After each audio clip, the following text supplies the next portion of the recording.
वाहिगुरु जी का खालसा, वाहिगुरु जी की फतेह। आज बड़ा खास दिन है कि मेरे को बरकुला के गुरुद्वारे में आने का मौका मिला। ऐतिहासिक गुरुद्वारा है। 1820 में रणजीत सिंह जी ने जब यहाँ सिख फौज भेजी, यहाँ के राजा के कहने के मुताबिक जब वो लड़ाई में जंग हार रहे थे, उनका नाम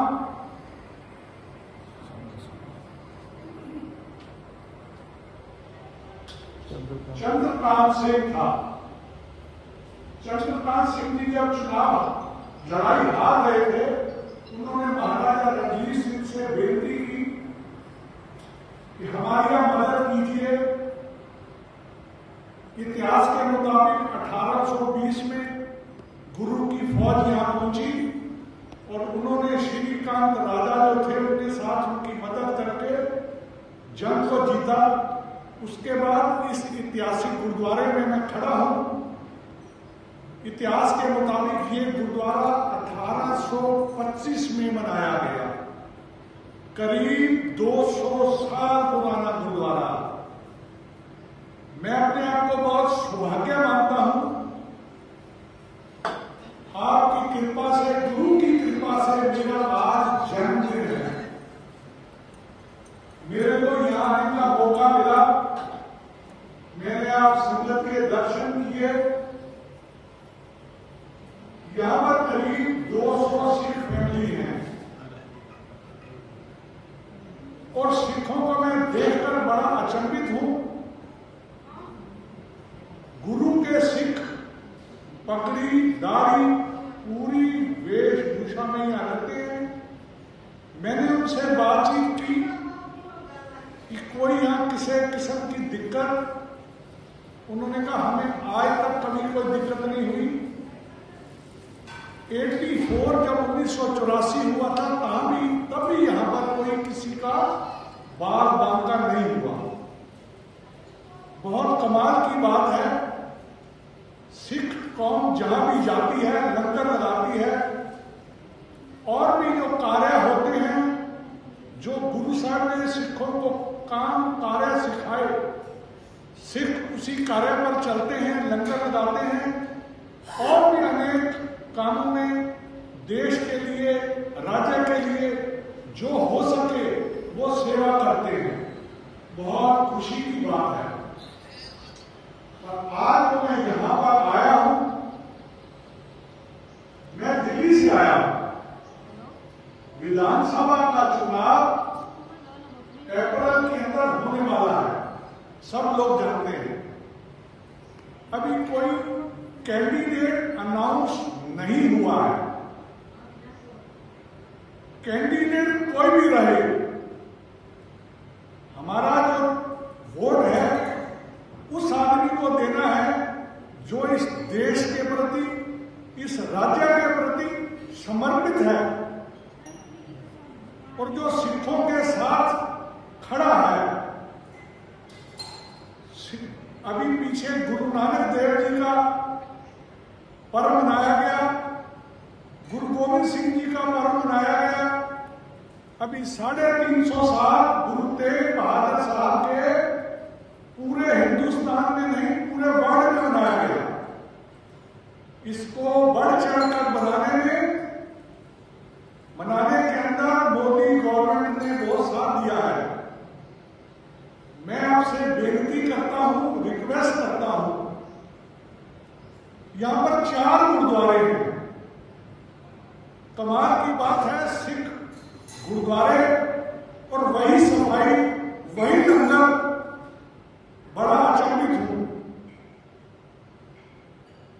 यहां का जो सीएम है हेमंत बिस्वा, आप जानते हैं उन्होंने स्टेट के लिए बहुत अच्छा काम किया है। पिछले 10 साल से मोदी साहब की सरकार है। जब से यहां पुलों के निर्माण, आगे राज्य कैसे तरक्की पर जाएगा, कैसे ये आप सब लोगों ने देखा है। और मैं भी पिछले 7-8 दिन से यहाँ घूम रहा हूँ। ऐसे ऐसे जंगल मैंने देखे, सड़कों का विकास, पुलों का विकास, लोगों के रहन सहन का विकास बड़ा अचंभित करता है। दिल्ली से 2000 किलोमीटर दूर, जहां पर आज से 15 साल पहले, 20 साल पहले उग्रवाद का राज चलता था, आपने देखा होगा। पर मैंने सुना है पिछले 10-12 साल से कोई उग्रवाद, कोई लड़ाई, कोई दंगा, कोई फसाद नहीं हो रहा है। तो यह किसकी देन है? यह मोदी सरकार की देन है। कैंडिडेट, मैं फिर कह रहा हूं, कैंडिडेट कोई भी रहे, भारतीय जनता पार्टी का चुनाव चिन्ह कमल निशान है। हमने कमल को वोट डालना है। हमने ये नहीं देखना है कि वो पुराना है या वो नया है। अगर कोई नया हमारे साथ आ गया है तो वो भी पुराना हो जाएगा। पुराने को टिकट मिल दिया तो वो तो हमारा है ही। कई लोग कहते हैं कि ये नया आया है, पुराना है, इस चक्कर में हमने बिल्कुल नहीं पड़ना है। हम गुरुद्वारे में आए हैं, गुरु महाराज का आशीर्वाद लेने आए हैं। यहां से जो भी कैंडिडेट जीतेगा, हम उसको रिक्वेस्ट करेंगे कि बरकुला के अंदर जितनी भी सिख संगत है, और यहाँ के सीएम से मैं रिक्वेस्ट करूंगा, बेनती करूंगा, जितने भी ये गुरुद्वारे हैं, मंदिर हैं, जिनको कोई भी व्यवस्था की जरूरत है, सरकार के पास फंड होता है। वो फंड सरकार जहां मर्जी लगा सकती है। बोले सोनिया। तो अगर आपका कैंडिडेट नहीं जीत पाया, गलती से रह गया, तो बरकुला की बात ऊपर कौन जाके रखेगा? राह की बात कौन रखेगा? आपका आदमी जीतेगा, आप उसको आधी रात को पकड़ सकते हैं। ऐसा हमारा ये काम है, हमारा ये पुलिस का काम है, हमारा ये हॉस्पिटल का काम है। अपनी आवाज को विधानसभा के अंदर पहुंचाने के लिए आपको अपने कैंडिडेट को जिताना होगा, हर हालत में जिताना होगा, अच्छे मार्जिन से जिताना होगा। यहां पर करीब 2,60,000 के करीब वोट है। 65, 60 और 65,000 वोट मुस्लिम कम्युनिटी के हैं। उनका एक भी वोट नहीं छूटता है, तो हमारा वोट क्यों छूटता है? उनके लोग दुबई से आके, बेंगलोर से आके, दिल्ली से आकर वोट डाल सकते हैं, तो हमारे लोग क्यों नहीं वोट डाल सकते? आपके कोई लोग बाहर हैं, आपका बिहू का त्योहार भी आने वाला है, जो असम के अंदर बहुत अच्छे से मनाया जाता है। 14 से लेकर आगे त्योहार शुरू हो जाएगा, और उससे पहले ही इलेक्शन होगा। बिहू के त्योहार तक गिनती भी हो जाएगी, और आपका कैंडिडेट भी जीत जाएगा। जब आपका कैंडिडेट जीतेगा, आपका बिहू के त्योहार में 4 चांद लग जाएंगे। उस 4 चांद को बरकरार रखने के लिए, चांदनी की रोशनी को और बढ़ाने के लिए, आपने मोदी सरकार के, आपके सीएम साहब के हाथ मजबूत करने हैं। मैं फिर आपसे कह रहा हूं, कोई गलती हो ना जाए, कोई घर छूट ना जाए, कोई वोट रह ना जाए। जलपान नाश्ता बाद में करना है, 12 बजे से पहले आप अपना वोट डालिए। उसके बाद अगर आप पड़ोसी से पता कीजिए कोई छूट गया है, तो वो वोट डालने जाए।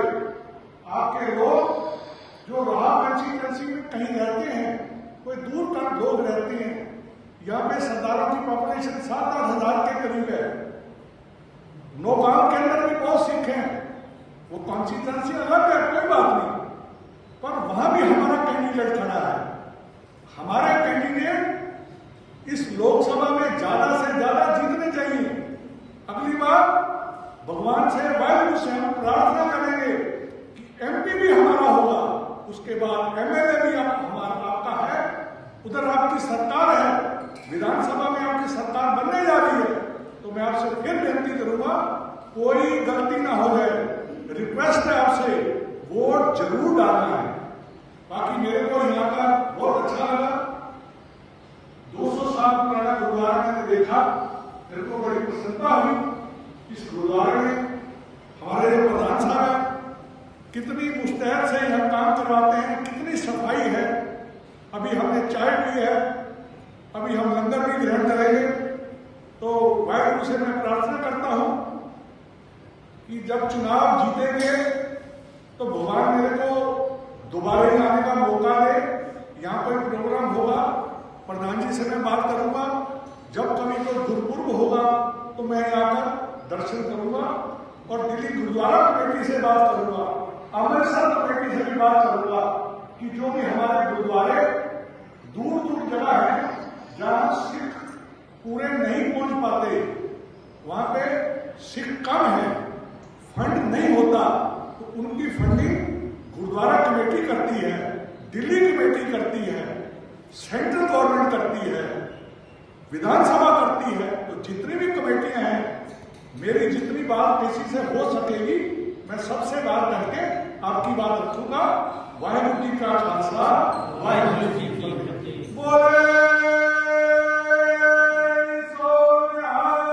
सत श्री अकाल।